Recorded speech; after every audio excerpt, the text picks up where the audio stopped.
Well, hello, my friends. Thank you so much for joining me today on the Friday broadcast of Hope for Your Heart. This is Pastor Calvin Corbett, and yesterday we began the 10 principles for biblical stewardship. And some of these principles, I got to be honest with you, I stole them from somebody else. Some of these I have learned from personal experience. They actually work. I gave you the first 5 yesterday. Let me give you the next 5 today. But before I do that, let's quickly review. If you want to experience financial freedom, you got to remember something. God owns everything. He owns it all. Haggai 2:8. The silver is God's, the gold is God's. It all belongs to Him. That will set you free, right? Because you realize, okay, this is not mine anyway. I am a manager of the resources that God has given me, but He owns it all. And the Bible reminds us that my God is going to take care of all of my needs according to His riches in Christ Jesus. Number 2, remember that greed is deadly. The greedy person is the person that will never get to heaven. You say, man, that's awful harsh of you to say that. Well, I didn't really say that. Jesus did. In Mark 10:28, He says it's easier for a camel to go through the eye of a needle than for a rich man to enter into the kingdom of heaven. Why? Because the rich man, his God is his riches. You know, when we look at 1 Timothy chapter 6, it reminds us that the love of money, not the money, the love of money, I should emphasize the love of money, is the root of all kind of evil. And even harsher words from the book of James, right? James says, those who are rich, and by the way, I pretty much can say that everybody listening to me today is probably in that category of the rich, okay? So James would say, come now, you rich, James 5:1, weep and howl for your miseries which are coming upon you. Now, again, it's not that you have a lot of money, but it's that money has you. You're greedy.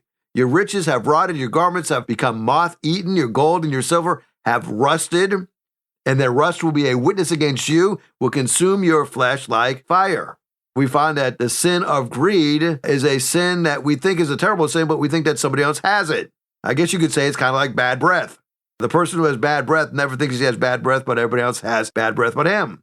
So, number 1, God owns it all. Number 2, avoid greed. Number 3, manage your debt. Don't enter into more debt than you can handle. As a matter of fact, I think as a principle that the only thing that you should go into debt for are things that appreciate in value. That would be land, houses, and some kind of investments, maybe your college education, because you get that return on your investment. But only invest in things that are going to appreciate in value. So I don't think you should buy a car unless you can pay cash for it. You say, wait a minute, I have to have transportation to go to work. Well, you can buy an inexpensive car, and then when you have a little more money, trade up, but constantly pay cash. Now, we have practiced this principle. My wife and I have been married now for 36 years. The first 33 years of our marriage, we never bought a new car. We drove old jalopies, and sometimes they'd be $4,000 cars, $5,000 cars, $9,000 cars.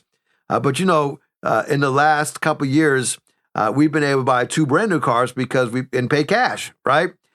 We had been setting that money aside, and I remember when I bought the truck that I was able to pay cash for, I said, this is only taking me 39 years of saving. I started saving for my truck before I got married, and finally I was able to buy it, okay? Put a little money here or there, and because I never made a whole lot, it took me a long time to save it, but what a joy it was to be able to go there and stroke a check to buy a car. And we were blessed we were able to do it twice. And so realize that debt must be managed and carry as little debt as you possibly can. Don't finance things that depreciate. If you don't have the money, don't buy it, okay? Number 4, live on the 80-10-10 plan. And we used to be, as Americans, much better at saving than we are today. But when you look at the 80-10-10 plan, it's living on 80%, saving 10%, giving 10%. If you will practice that, you'll discover that you'll be able to give even more than that, and you'll be able to save any more than that, because it's something about living on an 80% that it gets a further blessing because you're living in obedience to God's word. Number 5, if at all possible, avoid bankruptcy. Now, bankruptcy ought to be the very last resort. There's no other way to get out of this thing other than declaring bankruptcy. Ecclesiastes 5:5 warns us, it is better that you should not vow than that you should vow a vow and not pay it. And I shared with you yesterday lottery winners who got a windfall of money and how an overwhelming majority of them, 3 years after winning millions of dollars, filed for bankruptcy. Number 6, pay your taxes. In Matthew chapter 22, verses 17 to 21, the Pharisees asked Jesus a question. Tell us then, all right, Jesus, hey, what's your opinion? Is it right to pay taxes to Caesar or not? Now, they probably felt like I do. I'm taxed enough already, right? And I'm not an official part of the Tea Party. I don't know, that doesn't even exist anymore, but that was their motto. We're taxed enough already, the Tea Party, okay? Going back to the Boston Tea Party, where the tea was dumped into the Charles River because they didn't want to be paying tax on tea. That it was getting to the point where it was an exorbitant amount of money, okay? Well, we're living in similar days. You know, for example, if you go out to eat in our city here of Chesapeake, you're going to pay about a 10% tax when you go out to eat. You got the state tax, and you have the city entertainment tax. And so if you can't afford to add 10%, and if you can't afford to add 18% tip to go out to eat, then you probably shouldn't go out to eat. So pay your taxes. Jesus knew the intent of the Pharisees' question when they asked, is it right to pay taxes to Caesar or not? Jesus said, you hypocrites, why are you trying to trap me? Jesus knew the intent of their heart. They didn't care about taxes. They were trying to trap Jesus, get him in a catch-22. So Jesus says, show me the coin that you are using to pay the tax. So they brought him a denarius. And he asked them, whose portrait is on this? Whose inscription? Caesar's, they replied. Then he said to them, give to Caesar what is Caesar's, and to God what is God's. In full agreement with the Apostle Paul in what he taught in Romans chapter 13. He says, verses 6 and 7, this is why you pay taxes, for the authorities are God's servants who give their full time to governing. Give everyone you owe him. If you owe taxes, pay taxes. If revenue, then revenue. If respect, then respect. If honor, then honor. There's a correlation between our ability to pay taxes and our ability to pay respect. We respect our government, but we pay taxes. They provide services to us, and so we pay taxes. They reward good, they punish evil, so we pay taxes. We don't always agree with them on how our taxes are spent, but we render to Caesar what is Caesar, and we render to God the things that are God. It seems there is an endless amount of types of taxes to which we must participate. I mean, you think about it. You get an income tax, and then you have tax on your home, and then when you sell your home, you pay an inheritance tax or a capital gains tax. I think that taxes are unpopular, and sometimes the government agencies in charge of collecting these taxes are thought of in a disgusting way, right? Whether they're corrupt or not, tax collectors were not thought of highly in biblical times either. And I remember growing up, sometimes my dad would be a little bit resistant to telling people where he worked. And for many years, he was an accountant who worked for the Internal Revenue Service, the IRS. And because when you mention the IRS, people either loved you or they hated you, right? Well, as much as we hate taxes, as much as any tax system can be corrupt and can be unfair, as much as we believe there are far better things that our money could go toward, the Bible commands us that we should pay our taxes.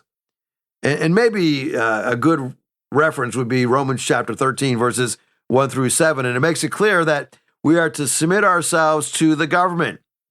Now, the only instance in which we are allowed to disobey government is when it tells us to do something that the Bible forbids.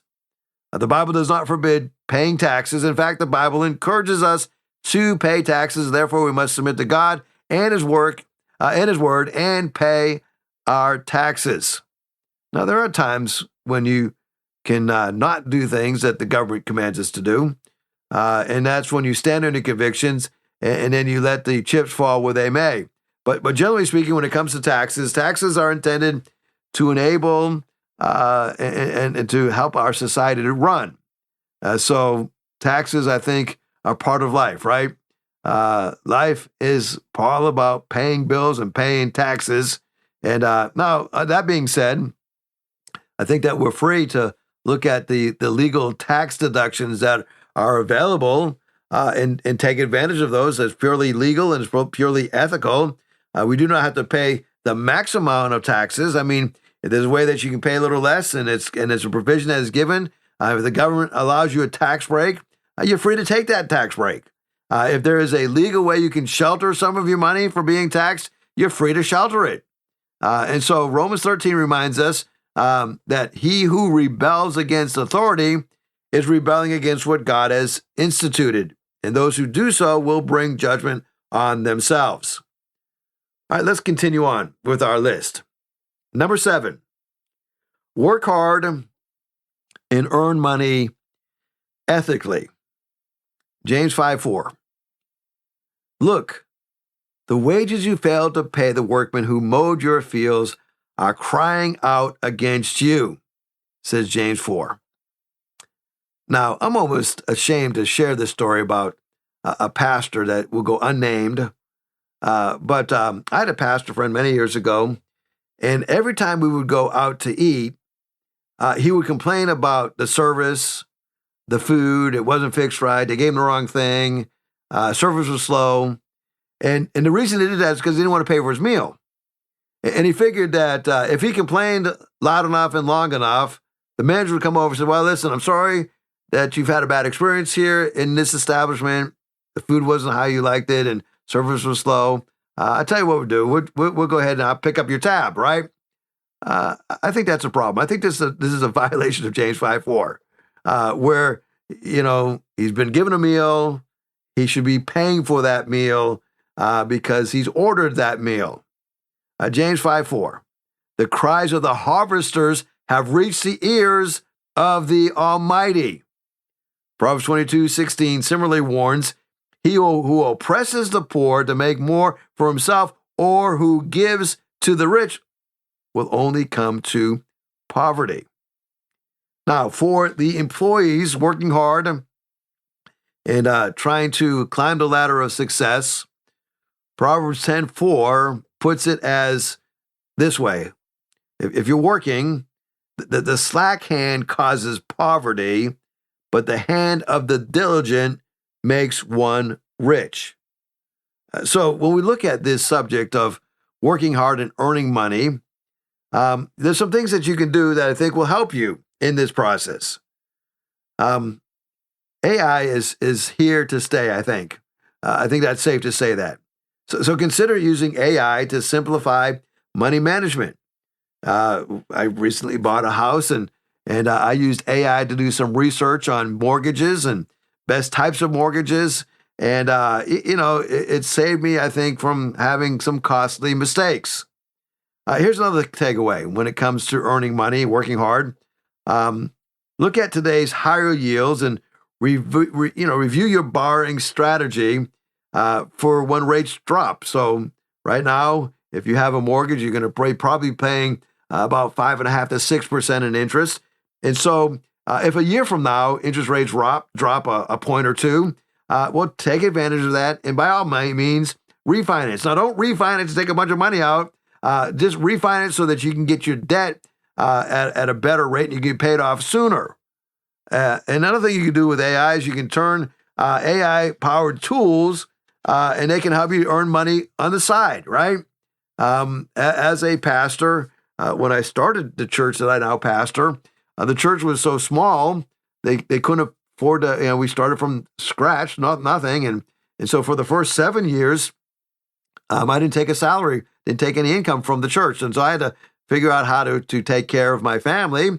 And so I started getting involved in sales, and I did some other things that it would give me some income. And in some of these instances, the things that I started many years ago have continued to be a stream of income for me today.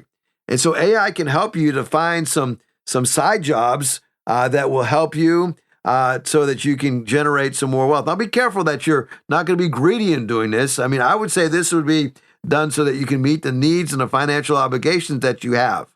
And then look for the future and plan ahead and think about what's going to happen in the future. The financial landscape, it's shifting fast. It always has been. And so look for trends and take some steps that will help you to work toward a good future. And so those are some things that I think will help you.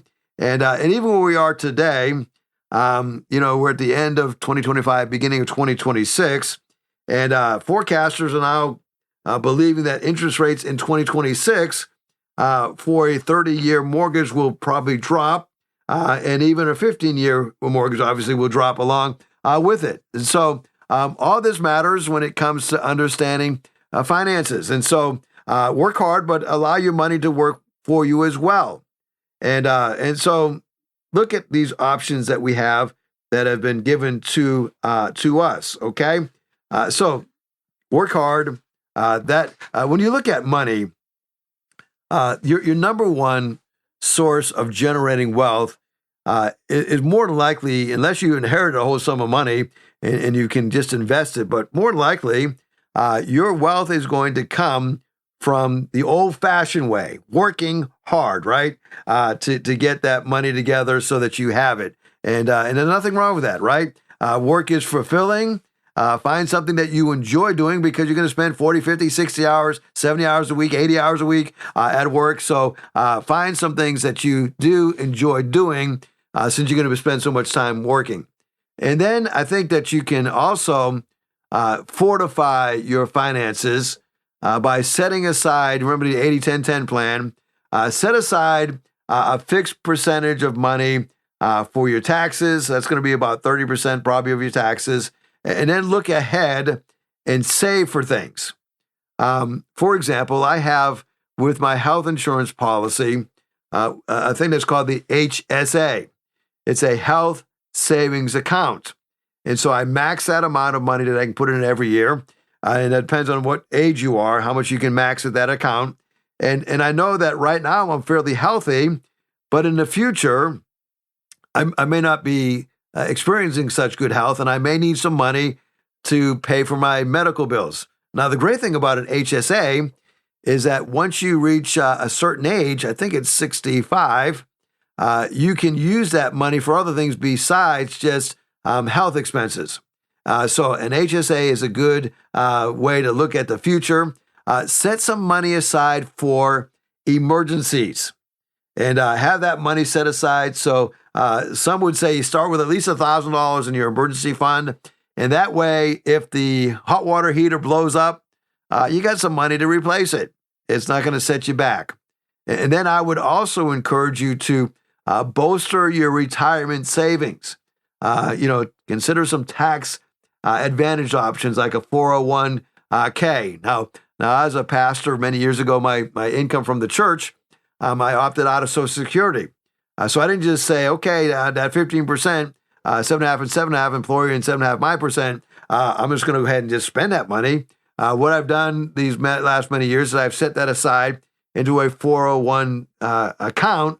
So that money has been building all these years so that when I retire and I won't be able to collect as much Social Security, I still have some that I'll be able to collect because I've been paying in points throughout the years. But I have that retirement account that will be there to take care of me in the years that I am no longer able to continue to work as I am now. And then invest for growth, potential growth, and get your money to work for you. So there's some things that you can do that will help you. And there's some things that are changing. And if you're thinking about the future, there's some things that are changing. For example, under what is called the One Big Beautiful Bill, right? Signed July 4th, 2025, makes many of the 2017 tax provisions permanent and introduces several changes that will be effective this year, 2026. For one is the charitable giving floor. And so now the new floor is half a percent of the taxpayer's contribution based on which is general gross income, which can be reached before itemizing charitable gifts become deductible.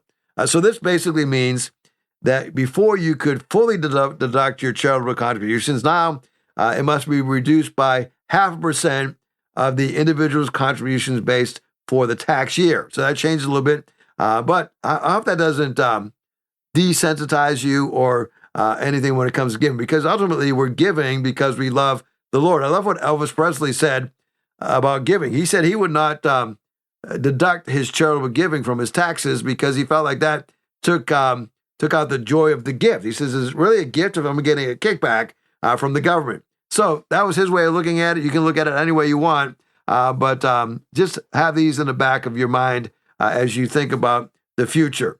So work hard, manage your wealth, remember God owns it all, avoid bankruptcy as if at all possible, live on the 80-10-10 plan, and then make 2026 work for you. Now is the time to position yourself for this brand new year. And so be ready for that. Take some small steps if you have to, and it will pay off later. Number 8, we're almost there. Number 8 is avoid get-rich-quick schemes. And the Bible has a lot to say about getting rich quick schemes, okay? Proverbs 14:15 cautions us by saying, the naive believe everything, but the sensible man considers his steps. So you think you can get rich quick? Well, think again. Proverbs 13:11 says, dishonest money dwindles away, but the one who gathers money little by little makes it grow. So the con men themselves don't get off easy. Proverbs 13:11 admonishes us with these words. Wealth obtained by fraud dwindles, but the one who gathers by labor increases it. More direct is the lack of wiggle room found in the commandment, thou shalt not steal. So when we look at avoiding get-rich-quick schemes, I want you to know that millennials, for the most part, are not saving much money. Millennials are spending more on coffee than retirement plans. So I want to encourage you that if you want to understand the power of compound interest and savings, you got to start early. Now, if you've ever had to wait at your local Starbucks in a long line, you probably already knew that a lot of Americans spend a lot of money on coffee, but it turns out many are spending more cash on caffeine than investing in their future. So let's make a change on that, shall we? And ask God to do amazing things. Well, number 9, leave a legacy. That is, leave an inheritance for your children. Proverbs 13:22 promotes the value of a legacy. A good man leaves an inheritance for his children's children. And so when you look at this, the biblical estate plan goes all the way back to Abraham in the book of Genesis. And then number 10, if you want to experience financial freedom, give generously. Pastor J.D. Greer says, if you are not generous, you've never really experienced the gospel. If you feel guilty about how little generosity you show, you don't understand the gospel. He goes on to explain his reasoning. Basically, the idea is this. It is impossible to really experience Jesus and not be radically generous in response. First, a major component of what it means to be truly converted is that you realize His kingdom is the most beautiful and the most lasting kingdom in the universe. Second, You recognize Jesus, not money, is your security. And then number 3, to be truly saved means that you have a sense of how gracious God has been to you. The Bible repeatedly says that the sign that you have tasted God's grace is that you become gracious. Thank you so much for joining me today. Let me close with one final word. Proverbs 28:27, he who gives to the poor will never want, but he who shuts his eyes will have many curses. Thank you so much for joining me today. Have a wonderful weekend. Hope to see you at church on Sunday. God bless you. Hickory Ridge Community Church is located at 3320 Battlefield Boulevard South in Chesapeake, Virginia. Sunday service times are 9 a.m. and 10:30 a.m. We'd love for you to join us. For more information, go to hrcc7.org. And remember, no matter what you're going through, in Jesus Christ there is always hope for you.